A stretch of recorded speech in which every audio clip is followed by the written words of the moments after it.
CPM സംസ്ഥാന സെക്രട്ടറിയും തളിപ്പറമ്പ് MLA-യുമായ ഗോവിന്ദമാഷാണ് നമ്മോടൊപ്പം ഇന്ന് പോഡ്കാസ്റ്റിലുള്ളത്. നമസ്കാരം മാഷെ. മാഷെ, ഇപ്പം പാർട്ടി അല്ലെങ്കിൽ ഇടതുമുന്നണി ഭീകരമായൊരു പ്രതിസന്ധി ഘട്ടത്തിലാണ് എന്നാണ് മുഖ്യധാര മാധ്യമങ്ങളൊക്കെ നമുക്ക് തരുന്ന റിപ്പോർട്ടുകൾ. ഇപ്പം സ്വർണ്ണക്കള്ള കേസിൽ അന്വേഷണം നടക്കുന്നു. PM ശ്രീനെ കുറിച്ച് പറയുകയാണെങ്കിൽ അതിൽ മുന്നണിയിലുള്ളവർ തന്നെ അടഞ്ഞു നിൽക്കുന്നു. അപ്പോൾ ഒരു CPM സംസ്ഥാന സെക്രട്ടറി എന്ന നിലയിൽ മാഷ് എങ്ങനെയാണ് ഇതിന് ഞങ്ങൾക്കൊരു വിശദീകരണം നൽകുന്നത്? ഇതിൽ ഇടതുപക്ഷ ജനാധിപത്യ മുന്നണിക്കകത്ത് പ്രതിസന്ധി ഉണ്ട് എന്ന് പറയുന്ന നിലപാടിനോട് എനിക്ക് യോജിപ്പില്ല. പിന്നെ ഞങ്ങൾ എന്തോ വലിയ രീതിയിലുള്ള ഒരു പ്രതിസന്ധിയിലാണ് എന്ന് പറയുന്നതിലും യോജിപ്പില്ല. ഇപ്പോൾ ശബരിമല പ്രശ്നവുമായി ബന്ധപ്പെട്ടുകൊണ്ട് അവിടെ ചില അന്വേഷണം നടന്നു വരുന്നുണ്ട്. അന്വേഷണം ഫലപ്രദമായി നടക്കണം എന്ന് തന്നെയാണ് CPM-ൻ്റെ ആദ്യം മുതൽ ഇപ്പോൾ ഉള്ള ഇനി നാളെയുള്ള അഭിപ്രായം. ആരാണോ കുറ്റക്കാർ അവരെ കണ്ടെത്തണം. ആരെയും സംരക്ഷിക്കുന്ന ഒരു നിലപാട് ഞങ്ങൾ പാർട്ടി സ്വീകരിക്കില്ല, ഗവൺമെൻറ് സ്വീകരിക്കില്ല. സ്വാഭാവികമായിട്ടും ഹൈക്കോടതിയുടെ നേതൃത്വത്തിൽ SIT അന്വേഷണം ജാഗ്രതയായിട്ടും ഫലപ്രദമായി നടത്തിക്കൊണ്ടിരിക്കുന്നു എന്നാണ് വാർത്തകളിൽ നിന്നുൾപ്പെടെ മനസ്സിലാകുന്നത്. അപ്പോൾ അതിൽ ആരൊക്കെയാണോ ഉത്തരവാദികൾ അവരെ മുഴുവൻ നിയമത്തിൻ്റെ മുമ്പിൽ കൊണ്ടുവരാനും എത്രയാണോ സ്വർണം നഷ്ടപ്പെട്ടിട്ടുള്ളത് നഷ്ടപ്പെട്ട മുഴുവൻ സ്വർണവും തിരിച്ചു പിടിക്കാനും സാധിക്കേണ്ടതുണ്ട് എന്നാണ് കൃത്യതയോടുകൂടി ഞങ്ങൾ ആദ്യം മുതലേ പറഞ്ഞത്. അത് തന്നെയാണ് ഞങ്ങൾ ഇപ്പോഴും ആവർത്തിക്കുന്നത്. അതിൻ്റെ ഭാഗമായിട്ട് ഒരു പ്രശ്നവും പ്രതിസന്ധിയും ഇടതുപക്ഷ ജനാധിപത്യ മുന്നണിയിലോ CPM-ലോ ഇല്ല. അപ്പോൾ ഒന്നാമത്തെ കാര്യം ഇതാണ്. രണ്ടാമത്തെ കാര്യം, ഇപ്പോൾ PM ശ്രീയുമായിട്ട് ബന്ധപ്പെട്ട പ്രശ്നമാണ്. അതിൽ ഇടതുപക്ഷ ജനാധിപത്യ മുന്നണി എന്ന രീതിയിൽ ആ കാര്യം പൂർണ്ണമായ അർത്ഥത്തിൽ ചർച്ച ചെയ്യപ്പെട്ടില്ല എന്നുള്ളതും മന്ത്രിസഭയ്ക്ക് അകത്ത് ഈ പ്രശ്നങ്ങൾ ഉണ്ടായിരുന്നത് ഒരു പൂർണ്ണത വന്നില്ല എന്നുള്ളതും ഒരു പ്രശ്നമായിട്ടുണ്ട്. അതൊരു വസ്തുതയാണ്. അതിൻ്റെ വെളിച്ചത്തിൽ ഇടതുപക്ഷ ജനാധിപത്യ മുന്നണിക്കകത്ത് പ്രത്യേകിച്ച് CPI-യുമായിട്ട് തർക്കമുണ്ടായി. ആ തർക്കം ഞാൻ മുമ്പ് തന്നെ പറഞ്ഞതുപോലെ കൃത്യമായിട്ട് പരിഹരിക്കുന്ന നിലയും സ്വീകരിച്ചിട്ടുണ്ട്. അതിലാരാണ് ജയിച്ചത് ആരാണ് തോറ്റത് എന്നൊന്നും പറയുന്നതിൽ യാതൊരു കാര്യമില്ല. രാഷ്ട്രീയമാണ്. ഒരു കാര്യം നമ്മളെല്ലാം മനസ്സിലാക്കേണ്ടതുണ്ട്. ചില ചാനൽ അവതാരികമാർ ഞാൻ പറഞ്ഞ കാര്യം വെച്ചുകൊണ്ട് തെറ്റായ ചില വിശകലനങ്ങൾ നടത്തിയിട്ടുണ്ടായിട്ടുണ്ട്.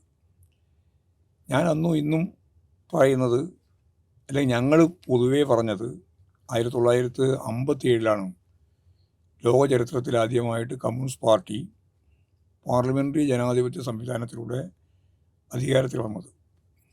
അതിനു മുമ്പ് കമ്മ്യൂണിസ്റ്റ് പാർട്ടി അധികാരത്തിൽ വന്നതൊക്കെ ഭരണകൂട വ്യവസ്ഥയെ തന്നെ മാറ്റി പുതിയ ഭരണകൂട വ്യവസ്ഥ സ്ഥാപിച്ചുകൊണ്ടാണ്. റഷ്യയിലായാലും അതുപോലെ തന്നെ യൂറോപ്യൻ രാജ്യങ്ങളുൾപ്പെടെ.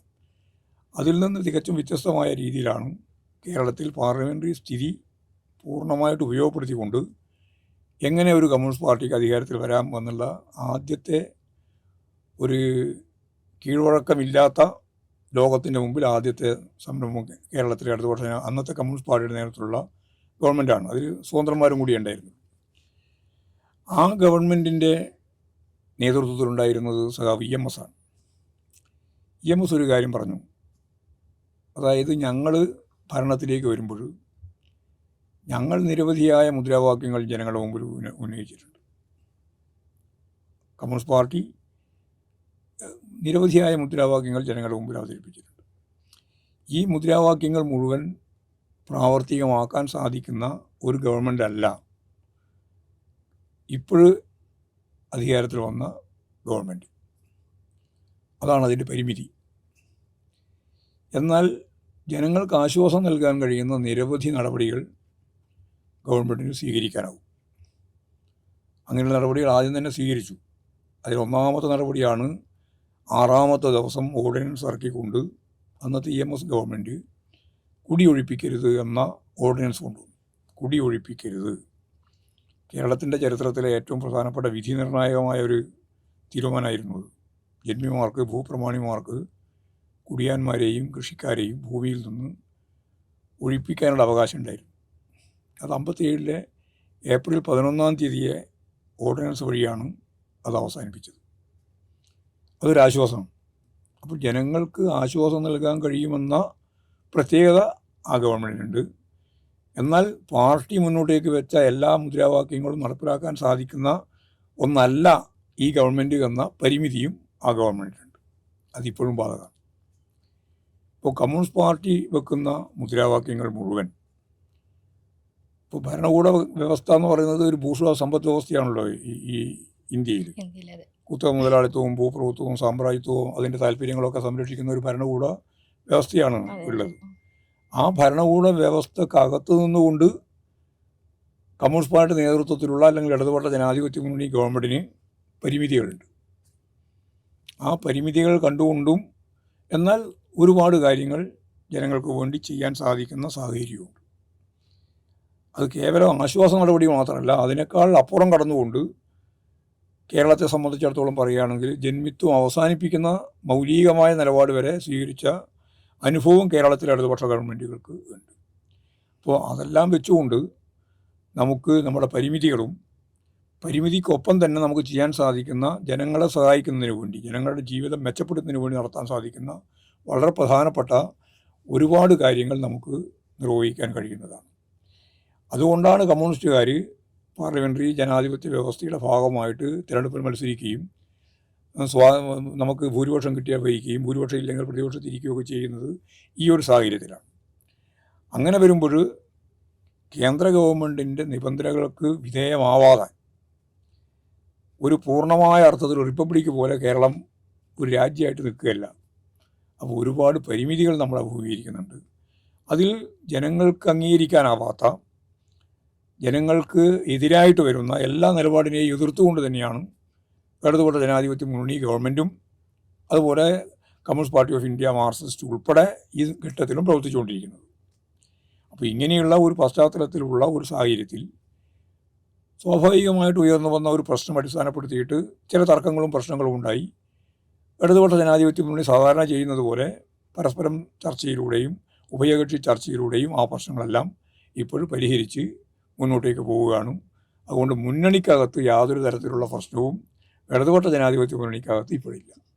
മാഷ് പറഞ്ഞത് തന്നെ നമുക്ക് തുടങ്ങും. ഇപ്പോൾ ഇന്ത്യ നമ്മൾ തന്നെ കേരളത്തിന് ഭയങ്കരമായിട്ട് ഞെരുക്കുന്നൊരു സമയമാണ് സാമ്പത്തികമായിട്ടും. അതേസമയം മുഖ്യമന്ത്രിയുടെ ഇന്നലത്തെ പെൻഷൻ ഉയർത്തിയ പ്രഖ്യാപനം ജനങ്ങൾ ഏറ്റെടുത്തു. പക്ഷെ അത് നമുക്ക് മാധ്യമങ്ങൾ ഇതേപോലെ തന്നെ സാധാരണ ജനങ്ങൾക്കിടയിൽ ഉണ്ടാക്കുന്ന ഒരു ആശങ്കകളുണ്ട്. കേരളത്തിൻ്റെ സാമ്പത്തിക ഭദ്രത അത് എങ്ങനെയായിരിക്കും, കേന്ദ്രം തരാനുള്ളതൊക്കെ വാങ്ങിച്ചെടുക്കുമോ എന്നുള്ളത്. കേരളത്തിൻ്റെ ഭാഗമായിട്ട് ഈ ഒരു ബദൽ സംവിധാനമാണ് കേരളത്തിൽ ഇപ്പോൾ നടപ്പിലായിക്കൊണ്ടിരിക്കുന്നത്. ഒരു ഇടതുപക്ഷ ബദലാണ്. ഇന്ത്യൻ സംസ്ഥാനങ്ങളിൽ ഒരു ഇടതുപക്ഷ നിലപാട് സ്വീകരിച്ച് പ്രവർത്തിക്കുന്ന ഒരേ ഒരു ഗവൺമെൻറ് കേരളത്തിലെ ഇടതുപക്ഷ ജനാധിപത്യ മുന്നണി ഗവൺമെൻറ് മാത്രമാണ്. ഇപ്പോൾ കേരളത്തോട് കേന്ദ്രം എടുത്തുകൊണ്ടിരിക്കുന്ന നിലപാട് എല്ലാ സംസ്ഥാനങ്ങളോടും എടുക്കുന്ന നിലപാടല്ല. തികച്ചും വ്യത്യസ്തമായി ഒരുതരം സാമ്പത്തിക ഉപരോധം പോലെ കേരളത്തെ വലിയ രീതിയിൽ ബാധിക്കുന്ന സമീപനം സ്വീകരിച്ചുകൊണ്ടിരിക്കുകയാണ്. അതുകൊണ്ട് നമുക്ക് തരേണ്ടുന്ന അവകാശപ്പെട്ട 2 ലക്ഷത്തോളം കോടി രൂപ നമുക്ക് തരാൻ ബാക്കിയാണ് യഥാർത്ഥത്തിൽ പറഞ്ഞാൽ. അതിനു പുറമെ ഗവൺമെൻറ് നടപ്പിലാക്കിക്കൊണ്ടിരിക്കുന്ന സംസ്ഥാന ഗവൺമെൻറ്റും കേന്ദ്ര ഗവൺമെൻറ്റും കൂടി ചേർന്ന് നടപ്പിലാക്കിക്കൊണ്ടിരിക്കുന്ന പദ്ധതികളിൽ ഇപ്പോൾ ധനകാര്യ വകുപ്പ് മന്ത്രി പറഞ്ഞ ഒരു 10,000 കോടി രൂപയെങ്കിലും നമുക്ക് കിട്ടാൻ ബാക്കിയാണ്. അങ്ങനെയുള്ള സാഹചര്യത്തിലും ശരിയായ രീതിയിലുള്ള ഈ മാനേജ്മെൻറ്റ് സംവിധാനം, അങ്ങനെയാണല്ലോ നമ്മൾ പറയുക, അത് കൃത്യമായിട്ട് കൈകാര്യം ചെയ്തുകൊണ്ടാണ്, സാമ്പത്തിക മാനേജ്മെൻറ്റിന് നല്ല രീതിയിൽ മുന്നോട്ടേക്ക് പോയതുകൊണ്ടാണ് വലിയ കുഴപ്പമില്ലാതെ ട്രഷറി പൂട്ടാതെ നമ്മൾ തീരുമാനിച്ച എല്ലാ നിലപാടുകളും സ്വീകരിച്ചുകൊണ്ട് തന്നെ മുന്നോട്ടേക്ക് പോകാൻ നമുക്ക് കഴിയുന്നത്. പ്രകടന പത്രികയിൽ ചൂണ്ടിക്കാണിച്ചിട്ടുള്ള കാര്യങ്ങൾ ഓരോന്നോരോന്നായിട്ട് കേരളം നടപ്പിലാക്കി വരികയാണ്. എല്ലാ കൊല്ലവും പ്രോഗ്രസ് റിപ്പോർട്ട് എത്രത്തോളമാണ് നമുക്ക് നടപ്പിലാക്കാനായത്, നടപ്പിലാക്കേണ്ടത് എത്രയായിരുന്നു എന്നൊക്കെയുള്ള കാര്യം കൃത്യമായിട്ട് ജനങ്ങളോട് പറഞ്ഞുകൊണ്ടാണ് ഗവൺമെൻറ് മുന്നോട്ടേക്ക് പോയത്. അപ്പോൾ ഈ വർഷം അവസാനിക്കുന്നതോടുകൂടി എന്ന് പറഞ്ഞാൽ 2025-26 മാർച്ച് വരെയാണല്ലോ നമ്മുടെ ഈ വർഷം എന്ന് പറയുന്നത്. ഈ വർഷം അവസാനിക്കുന്നതിന് മുമ്പ് കേരളത്തിലെ ജനങ്ങളോട് പറഞ്ഞ പ്രധാനപ്പെട്ട ചില കാര്യങ്ങളുണ്ട്. സാമ്പത്തിക പ്രതിസന്ധി കൊണ്ട് അത്രത്തോളം പറയുന്നത് പോലെ നടപ്പിലാക്കാനാവാത്ത ചില കാര്യങ്ങളുമുണ്ട്. എന്നാൽ ജനങ്ങൾക്ക് കൊടുത്ത വാക്ക് പാലിക്കുക എന്നുള്ളത് ഗവൺമെൻറ്റിൻ്റെ ഏറ്റവും പ്രധാനപ്പെട്ട ഉത്തരവാദിത്തമാണ്. ആ ഉത്തരവാദിത്തത്തിൽ ഒന്നാമത്തെ കാര്യം, ഇവിടെ 62 ലക്ഷത്തിലധികം വരുന്ന ആളുകൾക്ക് അവർക്ക് ആനുകൂല്യങ്ങൾ നൽകുന്നുണ്ട്, പ്രത്യേകിച്ച് പെൻഷൻ, ക്ഷേമ പെൻഷൻ ആനുകൂല്യം. ഏറ്റവും പ്രധാനപ്പെട്ട വിഭാഗം കർഷക തൊഴിലാളി വിഭാഗം ഉൾപ്പെടെയാണ്.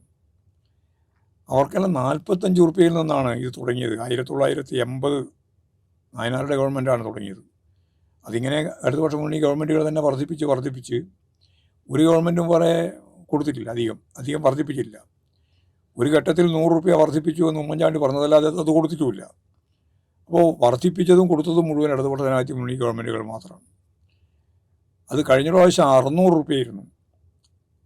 പിണറായി ഗവൺമെൻറ് അധികാരത്തിൽ വരുമ്പോൾ 600 രൂപയായിരുന്നു ഈ കർഷക തൊഴിലാളി ഉൾപ്പെടെയുള്ള പാവപ്പെട്ടവർക്ക് നൽകിക്കൊണ്ടിരിക്കുന്ന ക്ഷേമ പെൻഷൻ. അതിൽ തന്നെ 10-18 മാസക്കാലത്തെ കുടിശ്ശികയായിരുന്നു. ഇടതുപക്ഷ മുന്നണി ഗവൺമെൻറ് ആദ്യം ചെയ്ത പണി ഈ കുടിശ്ശിക മുഴുവൻ 600 രൂപ പ്രകാരമുള്ള കുടിശ്ശിക മുഴുവൻ കൊടുത്തു തീർത്തു. പിന്നീട് പടിപടിയായിട്ട് അത് വർദ്ധിപ്പിച്ചു. അത് 1600 ആക്കി. ആ 1600 ഇപ്പോഴും 400 രൂപ കൂട്ടി 2000 ആക്കി വർദ്ധിപ്പിച്ചു എന്നുള്ളതാണ് പ്രഖ്യാപനത്തിലെ ഏറ്റവും ശ്രദ്ധേയവും പാവപ്പെട്ട ജനങ്ങളെ ചേർത്ത് നിർത്തുന്ന ഗവൺമെൻറ്റിൻ്റെ നിലപാട് ജനങ്ങളെ കൃത്യമായിട്ട് ബോധ്യപ്പെടുത്താൻ സാധിക്കുന്ന ഒരു കാര്യം. ഇപ്പോൾ 2000 രൂപ ഒരു കുടുംബത്തിലേക്ക് എത്തുകയാണ്. അതിദാരിദ്ര്യം അവസാനിപ്പിക്കുന്ന പ്രഖ്യാപനം നടക്കാൻ പോകുന്ന പശ്ചാത്തലത്തിലാണ് 1600 നിന്ന് 2000 ഉയർത്തുന്നത്. ഒരു വീട്ടിൽ രണ്ടാളുണ്ടെങ്കിൽ സ്വാഭാവികമായിട്ടും അവർക്ക് 4000 രൂപ വരുമാനം കിട്ടുകയാണ്. പിന്നെ അരി ഉൾപ്പെടെയുള്ള കാര്യങ്ങളിൽ അവർക്ക് സൗജന്യമായിട്ടുമുണ്ട്, അതുപോലെ തന്നെ അവർക്ക് സൗജന്യ നിരക്കിലുമുണ്ട്. അപ്പോൾ സ്വാഭാവികമായിട്ട് ജീവിക്കാൻ പ്രയാസപ്പെടാത്ത ഒരു സാഹചര്യം കേരളത്തിൽ രൂപപ്പെടുത്തുക എന്നുള്ളത് തന്നെയാണ് ഉദ്ദേശിക്കുന്നത്. അതേപോലെ വളരെ പ്രധാനപ്പെട്ട മറ്റൊരു കാര്യം, സ്ത്രീ ശാക്തീകരണത്തിൻ്റെ ഏറ്റവും പ്രധാനപ്പെട്ട ഒരു ഉപകരണമായിട്ട് മാറിയിട്ടുണ്ട് കുടുംബശ്രീ. ആ കുടുംബശ്രീ സംവിധാനത്തിൻ്റെ ഭാഗമായിട്ട് ഓരോ പഞ്ചായത്തിലും വാർഡിലും അവർക്ക് ഒരു ഗ്രാൻഡ് പോലെ 1000 രൂപ പ്രകാരം കൊടുക്കാം എന്നിപ്പോൾ തീരുമാനിച്ചിട്ടുണ്ട്. അതൊരു വലിയ ആശ്വാസമാണ്. കുടുംബശ്രീ സംവിധാനത്തിന് തന്നെ വലിയ ആശ്വാസം നൽകുന്നതാണ് ആ പ്രഖ്യാപനം. മറ്റൊരു പ്രധാനപ്പെട്ട പ്രസ്താവന, നവംബർ 1 മുതൽ നടപ്പിലാക്കാൻ പോകുന്ന സ്ത്രീകൾക്ക്, മുമ്പേ പറഞ്ഞാണ്, വീട്ടമ്മമാർക്ക് സാമ്പത്തിക സഹായം നൽകും എന്നുള്ളത്. വീട്ടമ്മമാരെന്ന് പറയുമ്പോൾ അഭ്യസ്തവിദ്യരായ സ്ത്രീകൾ ഉൾപ്പെടെയാണ്. അവർക്ക് 35 വയസ്സ് മുതൽ 60 വയസ്സ് വരെ, 60 വയസ്സിന് ശേഷമുള്ളത് നിരവധി പെൻഷൻ പരിപാടികളൊക്കെ ഉണ്ട്. ഈ ഒരു ആനുകൂല്യവും ലഭിക്കാത്ത മുഴുവൻ സ്ത്രീകൾക്കും അത് കാർഡ് നിശ്ചയിച്ചുകൊണ്ടാണ് തീരുമാനിച്ചത്. ഏറ്റവും പിന്നണിയിൽ കിടക്കുന്ന രണ്ട് തട്ട് എന്ന് പറയുമ്പോൾ ഒന്ന് മഞ്ഞ കാർഡ്, അതുപോലെ തന്നെ പിങ്ക് കാർഡ്. ആ കാർഡ് ഏതാണ്ട് 33.4 ലക്ഷം ആളുകളാണ്. ഈ 33.4 ലക്ഷം ആളുകൾക്ക് 1000 രൂപ പ്രകാരം കൊടുക്കാനിപ്പോൾ തീരുമാനിച്ചു. ഇത് കേരളത്തെ സംബന്ധിച്ചിടത്തോളം വമ്പിച്ച ഒരു മുന്നേറ്റമാണ്. നേരത്തെ പറഞ്ഞതുപോലെ ഒരു വീട്ടിൽ 2 ആൾ പെൻഷൻ വാങ്ങാനും ഒരു സ്ത്രീ ഇതുപോലെയും ഉണ്ടെങ്കിൽ 5000 രൂപ കിട്ടി. 5000 രൂപ അവരുടെ കയ്യിൽ വീട്ടിലേക്ക് എത്തുന്ന നില വരും. അപ്പോൾ 33 ലക്ഷത്തിലധികം ആളുകൾക്ക് ഈ ആനുകൂല്യം കിട്ടാൻ പോവുക. അധ്യാപകർക്കും ജീവനക്കാർക്കും DA പ്രഖ്യാപിച്ചു. അതേപോലെ തന്നെ പെൻഷൻകാർക്കും ഇതേ DA അനുവദിക്കുമെന്ന് തീരുമാനിച്ചു. ഇങ്ങനെ എല്ലാ തലങ്ങളിലും ചെറുപ്പക്കാരെ സംബന്ധിച്ചിടത്തോളം കുട്ടികൾ, അതായത് പഠിച്ചുകൊണ്ടിരിക്കുന്ന IT, പോളിടെക്നിക്ക്, അതുപോലെ ഡിഗ്രി, അങ്ങനെ അത് കഴിഞ്ഞുള്ള ആളുകൾക്ക് ജോലി തേടുന്നത് വരെയുള്ള ബോധപൂർവമായ ഒരു ഇടപെടലിൻ്റെ ഭാഗമായിട്ട് അവർക്ക് 1000 രൂപ കൊടുക്കാൻ വേണ്ടി തീരുമാനിച്ചിരിക്കുകയാണ്. അപ്പോൾ തൊഴിൽ തേടുന്നതിന് വേണ്ടി, അവർക്ക് പരിശീലിക്കുന്നതിന് വേണ്ടിയുള്ള ഒരു സൗകര്യം കിട്ടുകയാണ്. ഇപ്പോൾ തൊഴിലില്ലായ്മ പരിഹരിക്കാൻ നമുക്ക് സാധിക്കുമെന്നാണ് പറയുന്നത്. സാധിക്കണം. കാരണം KDISCിൻ്റെ പശ്ചാത്തലത്തിൽ നമുക്ക് 20 ലക്ഷം അഭ്യസ്തവിദ്യരായ യുവാക്കൾക്ക് തൊഴിൽ കൊടുക്കുമെന്നാണ് കഴിഞ്ഞ പ്രകടന പത്രികയിൽ പറഞ്ഞത്. ഇപ്പോഴും തന്നെ ലക്ഷക്കണക്കിന് ആൾക്ക് തൊഴിൽ കൊടുത്തിട്ടുണ്ട്. രണ്ട് തരത്തിലാണ് തൊഴിൽ കിട്ടുക. ഒന്ന് തൊഴിൽ സംരംഭം, 3,50,000 സംരംഭം നമ്മൾ ആരംഭിച്ചു. അപ്പോൾ അതിൻ്റെ അകത്ത് ഈ 2 ആളോ 3 ആളോ കിട്ടിയാൽ തന്നെ ഏതാണ്ട് 7-8 ലക്ഷം ആളുകൾക്ക് ഇപ്പോൾ തൊഴിലായിട്ടുണ്ട്. പിന്നെ പുതുതായിട്ട് എംപ്ലോയ്മെൻറ്റ് എക്സ്ചേഞ്ച് മുഖേനയും PSC മുഖേന ഇന്ത്യയിൽ ആകെ റിക്രൂട്ട് ചെയ്തതിൻ്റെ 60-70% ആളുകൾ കേരളത്തിൽ മാത്രമാണ് റിക്രൂട്ട് ചെയ്യപ്പെട്ടത്. ഏതാണ്ട് ഒരു കൊല്ലം 30,000 ആളുകൾക്ക് ജോലി കൊടുത്തുകൊണ്ടിരിക്കുകയാണ്. അപ്പോൾ വലിയ രീതിയിലാണ്. പിന്നെ ഇവിടെ കേരളത്തിൽ ഇടതുപക്ഷ ജനാധിപത്യ മുന്നണി ഗവൺമെൻറ് കേഡസ് ഉൾപ്പെടെയുള്ള കേരള എക്കണോമിക് മിഷൻ ഉൾപ്പെടെയുള്ള സംവിധാനത്തെ ഉപയോഗപ്പെടുത്തിക്കൊണ്ട് ഇപ്പോൾ തൊഴിൽ നൽകിക്കൊണ്ടിരിക്കുകയാണ്. ഇപ്പോൾ തളിപ്പറമ്പ് നിയോജക മണ്ഡലത്തിൽ കണക്റ്റിംഗ് തളിപ്പറമ്പ് എന്ന് പറയുന്ന ഒരു സംവിധാനമാണ്. അതിൻ്റെ ഭാഗമായിട്ട് ഞങ്ങൾ ഇപ്പോൾ 1500-ലധികം ആളുകൾക്ക് 1520 ആൾക്ക് ഇപ്പോഴും ജോലി കൊടുത്തു കഴിഞ്ഞു. ഇനി 2-3000 ആൾക്ക് കൂടി ഈ സാമ്പത്തിക വർഷം പൂർത്തിയാകുമ്പോഴേക്ക് കൊടുക്കാൻ പറ്റും. ഞങ്ങളിപ്പോൾ ഒരു കൊല്ലമായിട്ടില്ല തുടങ്ങിയിട്ട്. ആദ്യമായിട്ട് അവിടെ നിന്നാണ് ഞങ്ങൾ തുടങ്ങിയത്. അപ്പോൾ അതിൻ്റെ ഭാഗമായിട്ട് കണക്റ്റിംഗ് തളിപ്പറമ്പിൻ്റെ ഭാഗമായിട്ട് ഇന്ത്യയുടെയും ലോകത്തിൻ്റെയും വിവിധ മേഖലയിൽ ജോലി തേടി പോയിട്ടുണ്ട്, ജോലി കിട്ടിയിട്ടുണ്ട്. അപ്പോൾ ഞങ്ങളുടെ അനുഭവം എന്താ പറഞ്ഞാൽ കൃത്യമായിട്ടുള്ള ഒരു കാര്യം അതാണ്.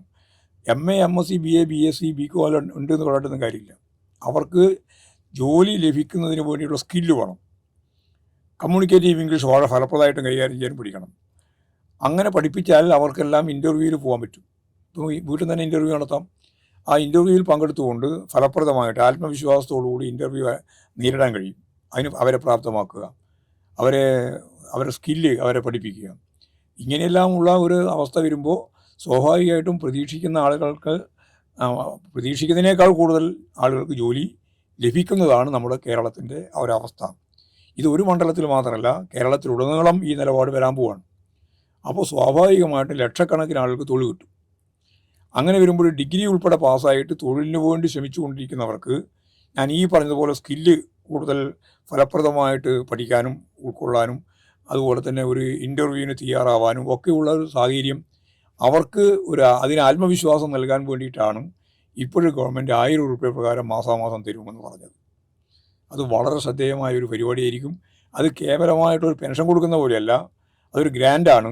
ആ ഗ്രാൻഡ് അവർക്ക് നല്ല ജോലി, അവരുടെ വിദ്യാഭ്യാസത്തിനനുസരിച്ച ജോലി ലോകത്തെവിടെയും നേടുന്നതിന് വേണ്ടിയുള്ള ഫലപ്രദമായ ഒരു ഇടപെടൽ കൂടിയാണ്. അത് ഈ ഗവൺമെൻറ്റിൻ്റെ ഭാഗമായിട്ട് ഭാവനാപൂർവമായ ഒരു പരിപാടി എന്ന രീതിയിലാണ് ബഹുമാനപ്പെട്ട മുഖ്യമന്ത്രി പ്രഖ്യാപിച്ചിട്ടുള്ളത്. ഇപ്പം ഈ കേന്ദ്രം നമ്മളിങ്ങനെ ഞെരുക്കുന്നു. മുഖ്യധാരാ മാധ്യമങ്ങൾ അല്ലെങ്കിൽ നിഷ്പക്ഷ മാധ്യമങ്ങൾ എന്ന് പറയുന്ന നിഷ്പക്ഷ മാധ്യമങ്ങൾ വെറുതെ പറഞ്ഞാണ്. അപ്പോൾ മാധ്യമങ്ങളൊക്കെ എങ്ങനെയാണ് ഇടതുപക്ഷ ജനാധിപത്യ മുന്നണിക്കെതിരായിട്ട് അപവാദങ്ങളും അസത്യങ്ങളും പ്രചരിപ്പിക്കേണ്ടത് എന്നുള്ള കാര്യമാണ് അവർ ആലോചിച്ചുകൊണ്ടിരിക്കുന്നത്. അവരുടെ അജണ്ട അതാണ്. അത് ശരിയാണ്. അപ്പോൾ ഈ മാധ്യമങ്ങളൊക്കെ ഇങ്ങനെ CPM-ന് എതിരായിട്ടാണ് എപ്പോഴും സംസാരിക്കുന്നത്, അല്ലെങ്കിൽ ഇടതുപക്ഷ ജനാധിപത്യ മുന്നണിക്കെതിരാണ്. പക്ഷേ മുഖ്യമന്ത്രി ഈ പെൻഷൻ്റെ ഇത് പറയുന്നു, മിനിറ്റുകൾക്കകം തന്നെ ജനങ്ങളുടെ റെസ്പോൺസ് വരിക. അപ്പോൾ എനിക്ക് നമ്മളെ പോലെയുള്ള സാധാരണക്കാർക്കുള്ള ഒരു സംശയമാണ്, വേറെ മാധ്യമങ്ങളിലെ പിന്തുണയില്ല, വേറെ നമുക്കൊരു PR വർക്കുകളൊന്നുമില്ല, ജനങ്ങളും ഇടതുപക്ഷവും തമ്മിലുള്ള ആ കണക്ഷൻ്റെ ഒരു മാജിക്ക് അതെന്താണ്? അതാണ് കേരളത്തിലെ ഇടതുപക്ഷ ജനാധിപത്യ മുന്നണി ഗവൺമെൻറ്റിനെതിരായിട്ട് കഴിഞ്ഞ 5 കൊല്ലം കഴിഞ്ഞപ്പോൾ അവർ വിധി എഴുതിയതാണ്. കേരളത്തിലെ ഇടതുപക്ഷ ജനാധിപത്യ മുന്നണി ഗവൺമെൻറ്റിൻ്റെ അന്ത്യമായി, ഇനി UDF വരാൻ പോവാണ്. UDF വരാൻ പോകുന്നത് മാത്രമല്ല, ആരൊക്കെയാണ് മന്ത്രിയാവാൻ പോകുന്നത്, മന്ത്രിമാരുടെ സ്റ്റാഫ് ആരായിരിക്കും എന്നുൾപ്പെടെ UDFകാർ ആലോചിച്ച് തീരുമാനിച്ചിട്ടുണ്ടായിരുന്നു. അപ്പോഴാണ് 99 സീറ്റിൽ ഇടതുപക്ഷ ജനാധിപത്യ മുന്നണിക്ക് ജയിക്കാനുള്ള അനുവാദം കേരളത്തിലെ ജനങ്ങൾ നൽകിയത്. ജനങ്ങൾക്കിത് നന്നായിട്ട് അറിയാം. ജനങ്ങൾ കൃത്യമായിട്ട് മനസ്സിലാക്കുന്നുണ്ട് ആരാണ് ജനങ്ങൾക്ക് വേണ്ടി പ്രവർത്തിക്കുന്നത്, ആരാണ് വികസനത്തിൻ്റെ കാര്യങ്ങൾ കൈകാര്യം ചെയ്യുന്നത്. ഇവിടെ ഒന്നും നടക്കില്ല എന്നുള്ള ധാരണയാണല്ലോ ഉണ്ടായിരുന്നത്. നമ്മൾ ഇടതുപക്ഷ ജനാധിപത്യ മുന്നണി ഗവൺമെൻറ് കൃത്യമായിട്ട് ആ സന്ദേശം പൊളിച്ചു. കേരളത്തിലൊന്നും നടക്കില്ല എന്നുള്ളത് പൊളിച്ച് കേരളത്തിൽ നല്ലതുപോലെ കേരളത്തിൻ്റെ ചരിത്രത്തിലില്ലാത്ത രീതിയിലുള്ള വളർച്ച വികാസം നേടാൻ കേരളത്തിനാവും എന്ന് കേരളം കാണിച്ചു കൊടുത്തു. അതാണ് നാഷണൽ ഹൈവേ ഉൾപ്പെടെ. നാഷണൽ ഹൈവേ വേണ്ടാന്ന് പറഞ്ഞിട്ട് അവസാനിപ്പിച്ചതാണ് ഉമ്മൻചാണ്ടി ഗവൺമെൻറ്. ഗയൽ പദ്ധതി വേണ്ടാന്ന് പറഞ്ഞിട്ട് അവസാനിപ്പിച്ചതാണ് ഗ്യാസ്. കൂടംകുളത്തിൽ നിന്നുള്ള വൈദ്യുതി കൊച്ചിയിലേക്ക് എത്തിക്കേണ്ടതില്ല എന്ന് തീരുമാനിച്ചതാണ് അവർ. നാഷണൽ ഹൈവേക്ക് സമാന്തരമായിട്ട് നടന്നു വരുന്ന ഏറ്റവും പ്രധാനപ്പെട്ട ശ്രദ്ധേയമായ ഒന്നായിരുന്നു തീരദേശ ഹൈവേ, അതുപോലെ മലയോര ഹൈവേ, രണ്ടും വേണ്ടാന്ന് തീരുമാനിച്ചതാണ്.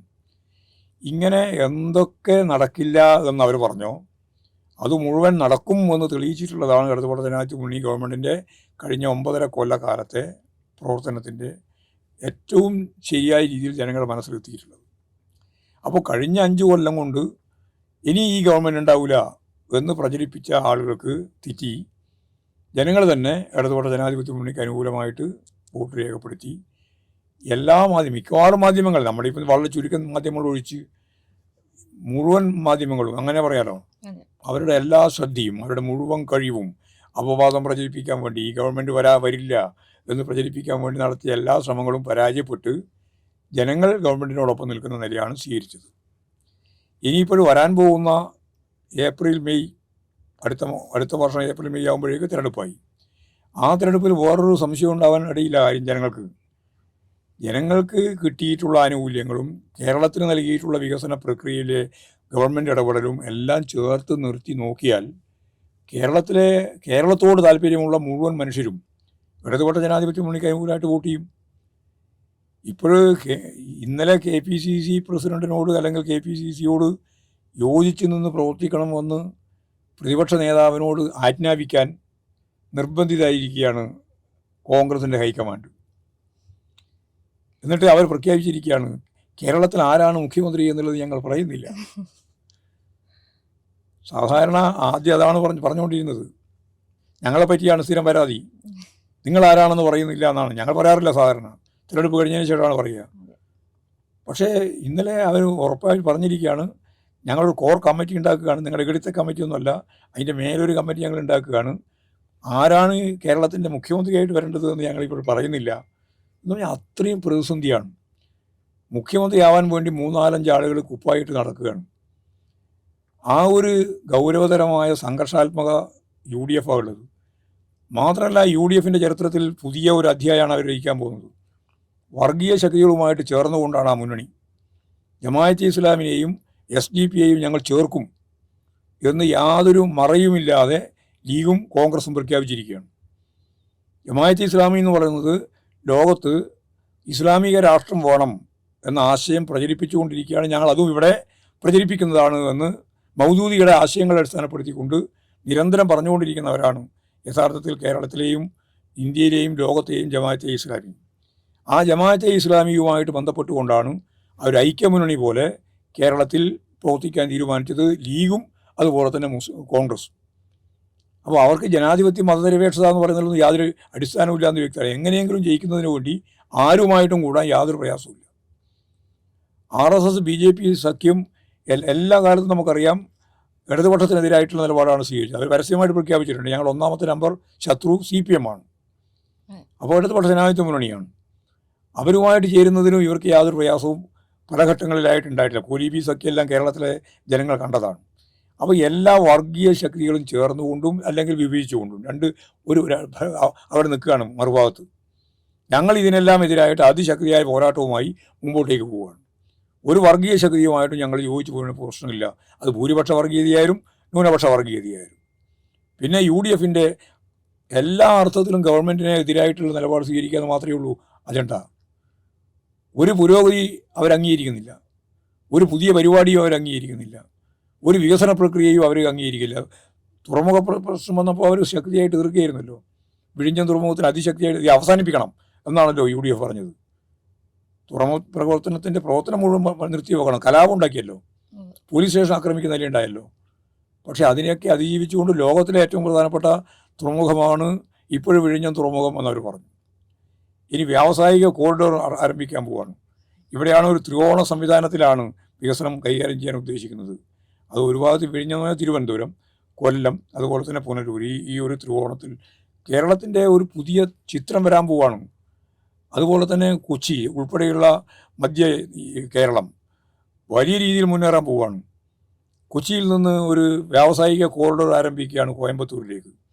പാലക്കാട് 1400 ഏക്കർ ഭൂമി അതിനുവേണ്ടി ഇപ്പോൾ എടുത്തു കഴിഞ്ഞു. ഇവിടെ പശ്ചാത്തല സൗകര്യം ഒരുക്കി 90,000 കോടി രൂപയാണ് അതിനുവേണ്ടി ചിലവാക്കിയത്. കിഫ്ബി ലോകോത്തരമായ രീതിയിലൊരു പശ്ചാത്തല സൗകര്യമാണ് കേരളത്തിൽ ഒരുങ്ങിയത്. ഇനി അതിൻ്റെ മേലെ നമ്മൾ ചൂണ്ടിക്കാണിച്ചതുപോലെ വിജ്ഞാന സമൂഹം, വിജ്ഞാന സമ്പത്ത് വ്യവസ്ഥ, അറിവാണ് നമ്മുടെ മൂലധനം. ഈ മൂലധനം അടിസ്ഥാനപ്പെടുത്തിക്കൊണ്ട് പ്രവർത്തിക്കാനാണ് നമ്മൾ ഉദ്ദേശിക്കുന്നത്. അതിനെവിടെ പണം എന്ന് ചോദിച്ചവരോടാണ് കൃത്യമായിട്ട് നമ്മൾ ഇൻവെസ്റ്റ്മെൻറ്റ് മീറ്റ് നടത്തിയിട്ട് 2 ലക്ഷം കോടി രൂപ ഈ കേരളത്തിൽ ഇൻവെസ്റ്റ് ചെയ്യാൻ തയ്യാറാണ് എന്ന് നൂറുകണക്കിന് ആളുകൾ ഇൻവെസ്റ്റേഴ്സ് ഇവിടെ പറഞ്ഞിരിക്കുകയാണ്. അപ്പോൾ പണമില്ലാത്തൊരു പ്രശ്നം നമ്മുടെ മുമ്പിലില്ല. നമുക്ക് ഈ വ്യവസായി ഈ രീതിയിലുള്ള പുതിയ സംരംഭങ്ങൾക്ക് പണം കിട്ടാൻ യാതൊരു പ്രയാസമില്ല. അത് ഉപയോഗിച്ചുകൊണ്ട് നമുക്ക് തൊഴിലില്ലായ്മ പ്രശ്നം പരിഹരിക്കാൻ കഴിയും. അപ്പോഴും മനുഷ്യൻ്റെ വാങ്ങൽ കഴിവ് വീണ്ടും ശക്തിയായിട്ട് വർദ്ധിപ്പിക്കാൻ കഴിയും. കാരണം ലക്ഷക്കണക്കിന് ആളുകൾക്ക് ഒരു 25,000, 30,000, 40,000, 50,000 റുപ്യൊക്കെ ശമ്പളമായിട്ട് ലഭിക്കുന്ന പുതിയ ജോലി ലഭിക്കുന്ന സാഹചര്യം വന്നാൽ കേരളത്തിൻ്റെ സാമ്പത്തിക സ്ഥിതിയിൽ തന്നെ മാറ്റം വരും. സമ്പദ് വ്യവസ്ഥ സജീവമാവും. ഇതൊക്കെ മുതലാളിത്ത സമ്പദ് വ്യവസ്ഥ തന്നെയാണ്, അല്ലാതെ കമ്മ്യൂണിസ്റ്റ് സമ്പദ് വ്യവസ്ഥയോ സോഷ്യലിസ്റ്റ് ഒന്നല്ല. മുതലാളിത്ത സമ്പദ് വ്യവസ്ഥയിൽ തന്നെ ജനങ്ങൾക്ക് ജീവിക്കാൻ കഴിയുന്ന കൂടുതൽ ഫലപ്രദമായ രീതിയിൽ അവർക്ക് ആശ്രയിക്കാവുന്ന ഒരു ഗവൺമെൻറ് സംവിധാനത്തെ അവർക്ക് ഉപയോഗപ്പെടുത്താൻ കഴിയും. അങ്ങനെയെല്ലാം വരുമ്പോൾ ലോകത്തെ 400 കൊല്ലക്കാലത്തെയൊക്കെ വളർച്ച നേടിയ വികസിത അർദ്ധ വികസിത രാജ്യങ്ങളിലെ ജനങ്ങളുടെ ജീവിത നിലവാരത്തേക്കാൾ ഉയർന്ന, അവരൊപ്പം പട്ടിണി ഇപ്പോൾ ഉണ്ട്, ഉയർന്ന ജീവിത നിലവാരത്തിലേക്ക് എത്താൻ കേരളത്തിനാവും. അതിൻ്റെ ഏറ്റവും പ്രധാനപ്പെട്ട ഒരു പണിയാണ് ഇപ്പം വരുന്ന നവംബർ 1-ാം തീയതി തീരുമാനിച്ചിട്ടുള്ള നവകേരള പിറവിക്ക് നമ്മൾ അതിദാരിദ്ര്യം അവസാനിപ്പിക്കുന്നു. അതിദാരിദ്ര്യം അവസാനിപ്പിക്കുന്ന ലോകത്തിലെ ഏറ്റവും പ്രധാനപ്പെട്ട കേന്ദ്രമായിട്ട് കേരളം മാറാൻ പോവാണ്. ജനിക ചൈന പോലെയുള്ള സോഷ്യലിസ്റ്റ് രാജ്യങ്ങളെ മാറ്റി നിർത്തിയാൽ ലോക മുതലാളിത്തത്തിൻ്റെ ഏറ്റവും പ്രധാനപ്പെട്ട പ്രശ്നം സമ്പന്നർ കൂടുതൽ സമ്പന്നരാകുകയും ദരിദ്രർ കൂടുതൽ ദരിദ്രരാകുകയും ചെയ്യുന്നു എന്നുള്ളതാണ്. അങ്ങനെ വരുമ്പോൾ ദാരിദ്ര്യം അവസാനിപ്പിക്കുക എന്നുള്ളത് മുതലാളിത്ത സമ്പദ് വ്യവസ്ഥയെ മുദ്രാവാക്യമല്ല. ഇവിടെ ആ മുദ്രാവാക്യമാണ് നമ്മൾ നടപ്പിലാക്കുന്നത്. അപ്പോൾ സ്വാഭാവികമായിട്ടും അതിദാരിദ്ര്യം അവസാനിക്കും. ഈ പറഞ്ഞ ആനുകൂല്യങ്ങളെല്ലാം ഉപയോഗപ്പെടുത്തിക്കൊണ്ട് തൊഴിലില്ലായ്മ പ്രശ്നം പരിഹരിക്കും. വാങ്ങൽ ശേഷി കൂടും. അപ്പോൾ കുടുംബശ്രീ ഉൾപ്പെടെയുള്ള സംവിധാനങ്ങൾ കൂടുതൽ സജീവമായിട്ട് മുമ്പോട്ടേക്ക് വരും. അപ്പോഴും ഞാൻ നേരത്തെ പറഞ്ഞ പോലെ അർദ്ധ വികസിത രാജ്യങ്ങളിലെ ജനങ്ങളുടെ ജീവിത നിലവാരത്തേക്കാൾ ഉയർന്ന നിലവാരം മുഴുവൻ ജനങ്ങൾക്കും, പാവപ്പെട്ടവർ ഉൾപ്പെടെയുള്ള മുഴുവൻ ജനങ്ങൾക്കും കൈകാര്യം ചെയ്യാനുള്ള ശേഷി കേരളത്തിലുണ്ടാവും. അതൊരു കേരളം, ഒരു പുതിയ കേരളമായിരിക്കും. അപ്പോൾ നവംബർ 1 കേവലം കേരള പിറവി മാത്രമല്ല, നവകേരള പിറവിയായിട്ട് മാറും. ഇപ്പോൾ മാഷിൻ്റെ ഒരു ഇൻ്റർവ്യൂവിൽ ഞാൻ കേട്ടിട്ടുണ്ടായിരുന്നു, മാഷ് പാർട്ടി നേതൃത്വത്തിലുള്ളപ്പം ഒരു കേന്ദ്ര സഖാവായിട്ട് കാറിൽ പോവുകയാണ്. അപ്പോൾ അമ്മ റോഡരികിൽ റോഡ് പണി ചെയ്യുന്ന ഒരു തൊഴിലാളിയായി ജോലി ചെയ്യുന്നത് കാണുന്നു. ഇതുപോലെ ഉരുക്കിയെടുത്ത ജീവിതങ്ങളാണ് കമ്മ്യൂണിസ്റ്റുകാർ മിക്കവരിലും, അല്ലെങ്കിൽ കമ്മ്യൂണിസ്റ്റുകാരെല്ലാവരും തന്നെ. അതുകൊണ്ട് തന്നെയാണോ ഉറച്ച ഒരു നിലപാടായിട്ട് അതിദാരിദ്ര്യമുക്ത കേരളം എന്നുള്ളതും തൊഴിലില്ലായ്മ എന്നുള്ളതും ഒരു നിലപാടായിട്ട് തന്നെ അത് നടത്തും എന്നുള്ളൊരു നിലപാടിലും ഉറച്ചു മുന്നോട്ട് പോകുന്നു? കമ്മ്യൂണിസ്റ്റുകാരെ സംബന്ധിച്ച് സാമൂഹിക ജീവിതത്തിലെ ഏറ്റവും പിന്നണിയിൽ നിൽക്കുന്ന ജനവിഭാഗങ്ങളെ കൂടി ചേർത്തുകൊണ്ടാണ് സമൂഹ വളർച്ച ഉദ്ദേശിക്കുന്നത്. ഇപ്പോൾ സ്വാഭാവികമായിട്ടും ഞങ്ങളെല്ലാം ഇപ്പോൾ രാജീവ് ചന്ദ്രശേഖരനെ പോലെ വലിയ മുതലാളിമാർ പാർട്ടി നേതൃത്വത്തിലേക്ക് വന്നത് കേരളത്തിൽ പൊതുവെ അപൂർവമാണ്. ഞങ്ങളെ പാർട്ടിയല്ല ഞാൻ പറയുന്നത്, ഏത് പാർട്ടിയായാലും എല്ലാവരും എടുത്ത് പരിശോധിച്ച് നോക്കിയാൽ, ഇപ്പോൾ കോൺഗ്രസിൻ്റെ നേതാക്കന്മാരുടെ എടുത്ത് പരിശോധിച്ച് നോക്കിയാൽ കോൺഗ്രസ് നേതാക്കന്മാരായിരുന്നു കോർപ്പറേറ്റുകളല്ല. രാഷ്ട്രീയ പ്രവർത്തനം നടത്തി സാമൂഹിക ജീവിതത്തിൻ്റെ ഭാഗമായിട്ട് പാർട്ടി പ്രവർത്തനത്തിലൂടെ മുന്നോട്ടേക്ക് വന്നവരാണ്. ഓരോരുത്തരെയും എടുത്ത് പരിശോധിച്ച് നോക്കുക, കെ ഉൾപ്പെടെ ഓരോരുത്തരും എടുത്ത് പരിശോധിച്ച് നമുക്ക് മനസ്സിലാവും. CPM-ൻ്റെ നേതാക്കന്മാരെ പറ്റി പ്രത്യേകിച്ച് അങ്ങനെ പറയേണ്ട കാര്യമില്ല. ഏത് പാർട്ടി എടുത്ത് പരിശോധിച്ചാലും അങ്ങനെയാണ്. എന്നാൽ ചരിത്രത്തിൽ ആദ്യമായിട്ടാണ് കോർപ്പറേറ്റുകളുടെ നേതൃത്വത്തിലുള്ള ആളുകൾ പാർട്ടിയുടെ നേതൃത്വത്തിലേക്ക് വരുന്നത്. മുമ്പ് ജനസംഘത്തിൻ്റെ തന്നെ നേതാക്കന്മാരെടുത്ത് പരിശോധിച്ച് നോക്കിയാൽ KE മാരാറെ പോലുള്ളവരൊക്കെ വളരെ ഒരു അധ്യാപകനായിട്ട് ജീവിതം ആരംഭിച്ച് അത് അവസാനിപ്പിച്ച് പിന്നീട് ഫുൾ ടൈം പ്രവർത്തകനായിട്ട് ജനസംഘത്തിൻ്റെ ഇവിടെ കേരളത്തിൻ്റെ പ്രസിഡൻ്റൊക്കെ ആയിട്ട് വന്നതാണ്. അദ്ദേഹം RSS ആയിരുന്നു ആദ്യം മുതൽ. CKP-യെ പറ്റി നമുക്ക് എല്ലാവർക്കും അറിയാം, അദ്ദേഹവും അങ്ങനെ തന്നെയായിരുന്നു. അതായത് ഈ BJP-യുടെ നേതാക്കന്മാരൊക്കെ എടുത്ത് പരിശോധിച്ച് നോക്കിയാൽ അവരാരും കോർപ്പറേറ്റുകളല്ല.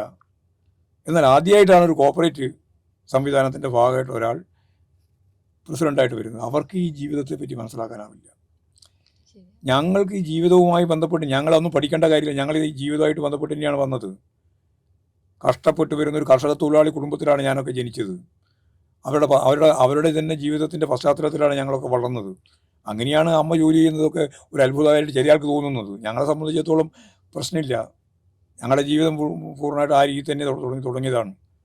ആ ജീവിതത്തിൽ തന്നെ മുന്നോട്ടേക്ക് പോകാൻ ഞങ്ങൾക്ക് സാധിക്കും, അതിൻ്റെ അനുഭവത്തിൻ്റെ വെളിച്ചത്തിൽ. അതുകൊണ്ട് കമ്മ്യൂണിസ്റ്റുകാരെ സംബന്ധിച്ചിടത്തോളം അതിദാരിദ്ര്യം അവസാനിപ്പിക്കുക എന്നുള്ളത്, തൊഴിലില്ലായ്മ അവസാനിപ്പിക്കുക എന്നുള്ളത്, പട്ടിണിയും ദാരിദ്ര്യവും അതുപോലെ തന്നെ പാർപ്പിട പ്രശ്നം പരിഹരിക്കുക എന്നുള്ളത്, അതുപോലെ ഇതുപോലുള്ള അടിസ്ഥാനപരമായ സൗകര്യങ്ങളെല്ലാം കേരളത്തിൽ ഒരുക്കുക, പ്രശ്നം പരിഹരിക്കുക, അതുവഴി കേരളത്തിലെ ജനങ്ങളുടെ ജീവിതത്തെ ഇനി മുന്നോട്ടേക്ക് നയിക്കുക. ഇനി നമുക്ക് ഈ അടിസ്ഥാന പ്രശ്നങ്ങളെല്ലാം കഴിഞ്ഞാൽ ജനങ്ങളെ ഹാപ്പിനെസ്സിലേക്ക് നയിക്കണം. ജനങ്ങളെ സന്തോഷാത്മകമായ ജീവിതം നയിക്കാൻ അവരെ പ്രാപ്തമാക്കണം. ഇപ്പോൾ ഹാപ്പിനെസ് ഇൻഡെക്സിൽ ഇന്ത്യ 126-ാമത്തെ സ്ഥാനമാണ്. ലോകം മുഴുവൻ അത് ചർച്ച ചെയ്യുന്നുണ്ട്. ഉവ്വ്. ഇന്ത്യയിൽ അത് ചർച്ച ചെയ്യുന്നില്ല. ഇന്ത്യയിൽ അത് ചർച്ച ചെയ്യാൻ സാധിക്കുന്ന ഒരേ ഒരു സംസ്ഥാനം കേരളം മാത്രമാണ്. കേരളത്തിലെ ഇൻഡെക്സ്, ഹാപ്പിനെസ് ഇൻഡെക്സ് പരിശോധിച്ച് നോക്കിയാൽ ലോക നിലവാരത്തിൻ്റെ അടുത്തെത്തുന്ന സാധിക്കുന്നതാണ് സ്ഥിതി. അതുകൊണ്ട് കേരളത്തിൽ മാത്രമേ ഹാപ്പിനെസ്സിനെ സംബന്ധിച്ച്, ആഹ്ലാദകരമായ ഒരു ജീവിതത്തെ സംബന്ധിച്ച് പറയാൻ പറ്റുള്ളൂ. ഭൂട്ടാൻ 1956 പറഞ്ഞതാണിത്. ഭൂട്ടാൻ ചെറിയൊരു രാജ്യമാണല്ലോ. അവർ ഈ സന്തോഷാത്മകമായ ജീവിതം എന്നത് ഒരു സങ്കല്പമായിട്ട് അന്നേ പറഞ്ഞു തുടങ്ങിയാണ്. ഇപ്പോഴും ഏഷ്യയിലെ ഏറ്റവും പ്രധാനപ്പെട്ട രാജ്യങ്ങളൊന്നാണ് ഭൂട്ടാൻ. അപ്പോൾ അത് നമ്മൾ മനസ്സിലാക്കി കേരളത്തിൽ ഈ പറയുന്ന സന്തോഷാത്മകമായ ജീവിതം എന്ന് പറഞ്ഞാൽ മൗലികമായ പ്രശ്നങ്ങൾ മുഴുവൻ പരിഹരിക്കുന്നു. വിദ്യാഭ്യാസ മേഖല ലോകോത്തരമായ രീതിയിൽ നമ്മൾ ഉയർത്തിക്കൊണ്ടുവന്നു. ആരോഗ്യ മേഖല എന്ന് പറയുന്നത് ഇപ്പോഴും തന്നെ ലോകത്തിന് വിസ്മയമാണ്. കോവിഡ് ഉൾപ്പെടെ കഴിഞ്ഞപ്പോൾ കേരളത്തിൻ്റെ ജനകീയ ആരോഗ്യ പ്രസ്ഥാനം. പാർപ്പിട പ്രശ്നം പരിഹരിക്കാൻ വേണ്ടി നമ്മൾ 5 ലക്ഷത്തിലധികം വീട് കൊടുത്തു കഴിഞ്ഞു. ഇനിയും വേണം കുറച്ച് ആൾക്ക് അത് കൊടുക്കുകയും ചെയ്യും. അപ്പോൾ പാർപ്പിട പ്രശ്നം പരിഹരിക്കുകയാണ്, ദാരിദ്ര്യം അവസാനിക്കുകയാണ്, പട്ടിണി അവസാനിക്കുകയാണ്, തൊഴിലില്ലായ്മ പരിഹരിക്കാനുള്ള ഫലപ്രദമായ ഇടപെടൽ നടത്തിക്കൊണ്ടിരിക്കുകയാണ്. ഇതെല്ലാം മൗലികമായ ആവശ്യങ്ങളാണ് ജനങ്ങളുടെ. ആ പ്രശ്നങ്ങൾക്ക് പരിഹാരം കണ്ടു കഴിഞ്ഞാൽ അതിൻ്റെ ഒപ്പം തന്നെ നമുക്ക് ഹാപ്പിനെസ്സിന് വേണ്ടിയുള്ള എന്ന് പറഞ്ഞാൽ സന്തോഷാത്മകമായ ജീവിതത്തിലേക്ക് കേരളത്തെ നയിക്കാൻ ഉതകുന്ന സമീപനങ്ങളും പരിപാടികളും ആവിഷ്കരിക്കേണ്ടി വരും. അത് പണമുള്ളത് കൊണ്ട് മാത്രം ഒരാൾ സന്തോഷാത്മകമായി ജീവിക്കില്ല. നമ്മുടെ ബ്രെയിനിലെ നിരവധി പ്രധാനപ്പെട്ട അവയവങ്ങൾ ഉൽപ്പാദിപ്പിക്കുന്ന ഹോർമോൺസ് കൂടി ചേരുമ്പോഴാണ് യഥാർത്ഥത്തിൽ ഈ പറയുന്ന സന്തോഷാത്മകത രൂപപ്പെടുന്നത്.